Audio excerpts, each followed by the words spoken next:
which came very close to being cut off the board too. If Newt Gingrich and all of them had their way, we wouldn't even have Medicaid. But I believe that was the one thing that President Clinton insisted on saving, and thank God, because we just got a $17,000 hospital bill. Under the welfare program that we have today and the one that we'll have after federal welfare reform, you can continue to receive Medicaid benefits for up to a year after you leave the welfare program. So that's something in the way of a transition. But after that, you would hope that the employer would have some sort of health care plan for the employees, and most do, but it probably is nowhere near as good, as generous, if you will, as the Medicaid program. Many of the low-wage jobs we've heard don't have health insurance. Well, many of them also don't have paid sick leave.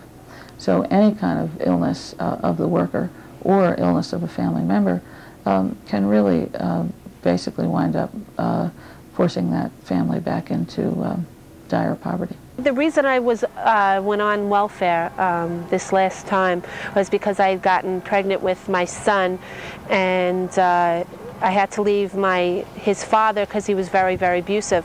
I didn't want to go on social services. I had to because, number one, I couldn't take care of the medical costs. One very important thing is medical coverage, because if it wasn't for that, again, I would lose my home and we would have nothing, and we had nothing to begin with. So what we do have, we would like to keep. So, you know, I'm glad that the Medicaid was saved, but I'm not glad about all the other stuff that's being cut. And some are moms who are angry, and they know things should be different. They know they're getting screwed. They're just not sure yet how to change it, and they're really hooked up with us out of part curiosity and part desperation. It's amazing how angry and ticked off you can be because of being poor all the time. I mean, it really makes you very angry.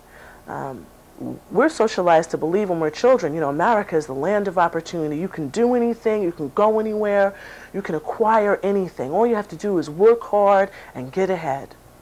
But they don't tell you that it is possible to work your whole life at $5 an hour and never get ahead, never catch up, never get anything. They know there's something wrong. They haven't quite put their finger on it yet. And they've finally gotten to the point of frustration or anger where they're willing to take a look at working with a group that's working to make some changes. You know, talking about all these, you know, the politicians blaming the welfare mothers, I don't know why I don't know how they can be jealous of people living 60% below the poverty level. You know, it's this, you know, they're all this money is spent on other things, spending this country, sending that country, when there's problems right in this country that they're not concentrating on. Well, it's true that AFDC alone, Aid to Families with Dependent Children, which in the past has been our major support for poor women and their children, is only about 1% of the federal budget. With the food stamps, it's another 2%, i.e. a total of about 3%. I'm a mother of 4. I get $187.50. I'm sure all of you out there know that don't take care of my people. Okay? It don't take care of them. Okay? Any cut would hurt my family. So some of the goals of the Suffolk Welfare Warriors are to get our voices heard, first of all, and to make a voice for poor people. I know that there are numerous women sitting in the room today that endure the same hardships as I. I would hope that they will be given the opportunity to speak also. Let's let the affected people have their say. Let's let the welfare moms and the former welfare moms have their say. It's a complete fake. Well, gee, are you going to stick around and hear every welfare mother that wants to speak, Senator Holland? Oh, I'm going to stick around just to hear your voice. Are you going to stick around and let every welfare mother that wants to speak? Are you going to stay and hear everyone? No, ma'am, I am not. I told you that in the beginning.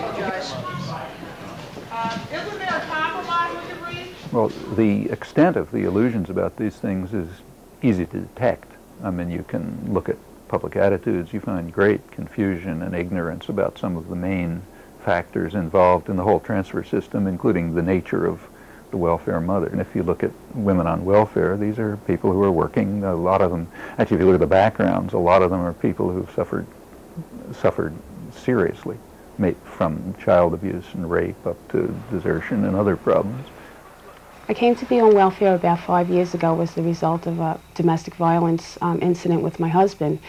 And I just felt that it was unsafe to live with him any longer, and fear for myself and my children, for their safety. And it was a very scary decision for me to make, to throw him out, because here I am with 2 kids, and I was scared to death. What was I going to do? How was I going to pay the bills? How were we going to live? Were we going to be able to stay here? Were we going to be living in the street? And I found myself down in the social services department asking for benefits for AIDS-dependent children. The standard for housing for 3 people, I have 2 children and myself, and they would only give you like $424 a month for housing. Being that I'm very handy and I like to do things, and I worked out this agreement with my landlord that I would keep up the maintenance on the home, which is 130 years old, in exchange for him keeping my rent down. And thank God that he's only had to raise it $25 in like the last 5 years. But you know, if I didn't have that ability, where would I be? I might be in a shelter. I think the figure was given that 60% of moms on welfare are there because of an abusive relationship with their former spouse. I wouldn't think it's anywhere near that high. I think 75% of the people who end up on welfare end up there because of a life change, some sort of life circumstances change, which is either, you know, the dissolution of a marriage, divorce, separation, abuse from your spouse or your boyfriend. So mostly that's how women end up on welfare. And of course, when women leave a marriage, especially if they have children, the descent into poverty is very rapid and immediate.